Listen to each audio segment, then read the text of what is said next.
when somebody becomes a president or a prime minister, how much do they care how the economy in that country does during the 8 years they're the president versus how the country does 100 years later? Well, at this point, it doesn't seem like many presidents, especially in the English-speaking world, give a damn about the 8 years they're in power. I mean, we've got a ski board instructor running Canada. We've got a half-demented person here with a vice president that can't string two words together properly, running the United States of America.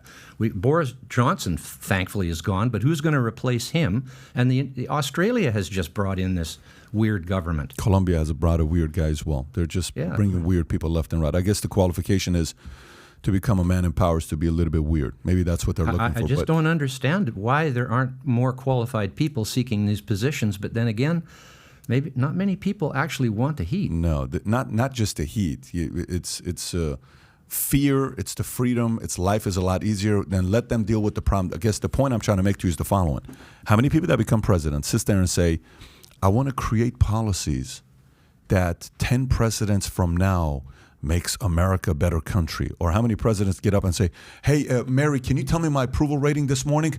Oh, shit. Okay, let's go tell them we're going to give $1 billion of subsidies to pa. Oh, wow, yeah, but it went up to 41%. You're no longer the worst president of all time. Like, meaning, what I'm trying to say is, how many presidents actually give a shit about what's going to happen 100 years from now? You're not going to bring up the T word, are you? What's the T word? The next letter is R. Treason? Trump. No. Is that a bad word in your mind? No, it isn't, because I asked people not why do you hate him, what policies that he brought in during his tenure do you disagree with? And I don't know what the answer can be. The policies he brought in were about the future, and we're about the economy, and we're about the people, and we're about the southern border, and we're about energy independence, and we're about whatever. I don't know of a bad policy that he passed. And Biden comes in and just rubs them all out with the stroke of a pen on the first day and causes an energy disaster and an Afghanistan disaster, and all these other disasters, and he still has 25% approval rating. I mean, that's a good thing, because that means he has 75% not good approval rating. But I just don't understand why the hate happened. It makes no sense to me, because hate is not a good reason to be against a person, especially if they haven't done anything wrong.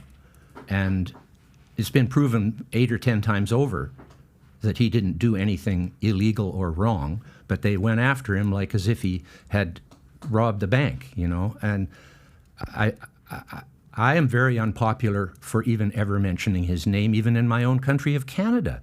Oh, we talk about him all the time. You're in safe space here, but we'll get back to that, because he's got some things he'll say to you about that. But let me finalize the point I was trying to make. Mm-hmm. Do you know what point I'm trying to make? The point I'm trying to make. I think you want to know how many people can live on Earth if we keep going this direction. Is that not what you're looking for? So my point is the following. Here's my point. No matter what country you look at when it comes down to elections, how many of those presidents are concerned about what the country's legacy is going to be 50 years from now? No, zero. They care about their 8 years. Well, that's left or right, I think, what you're getting at. Whether you're any country in the world, of course, you care about your power now. This is zero to do with left, right, middle, zero. This is not like, this is why we need a libertarian president. I'm not doing that at all. All I'm saying is the current structure of any leadership in any country is what?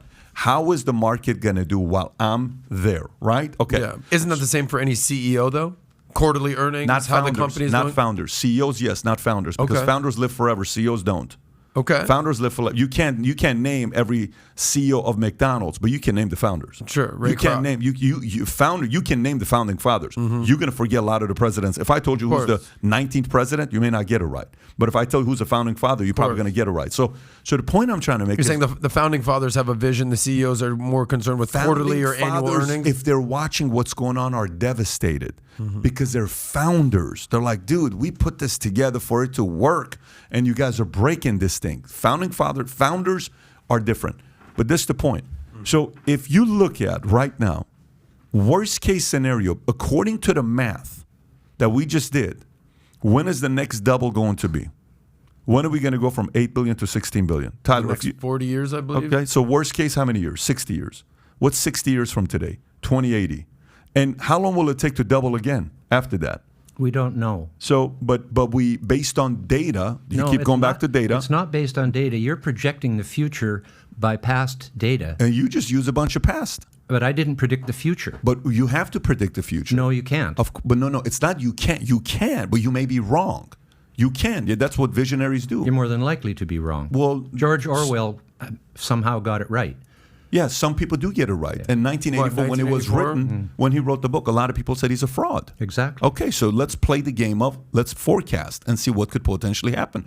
And it's okay if we get it wrong, just like George Orwell got it right. Mm-hmm. If we do forecast, in 60 years, we're at 16 billion. If we do forecast, and I'm comfortable being wrong, in 120 years, we're at 32 billion. You won't know whether you were wrong or not.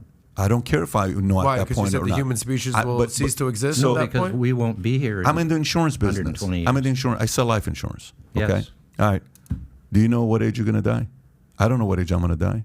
Nobody does. Nobody does. But guess what? It's better off having it in case you do die so your family's protected. Yes. So I want to sit there and say, okay, for the people that are using tactics to win elections today, that's not, climate change shouldn't be the number one priority of any campaign. Should it be a top 10 thing that we pay attention to, that we have to figure out a way? Not even the word climate change is not even on my priority. It's what's the plan to know what the capacity of this, planet is. What is our capacity? We need to know those numbers. What number can we not touch? So if you like this clip and you want to watch another one, click right here. And if you want to watch the entire podcast, click right here.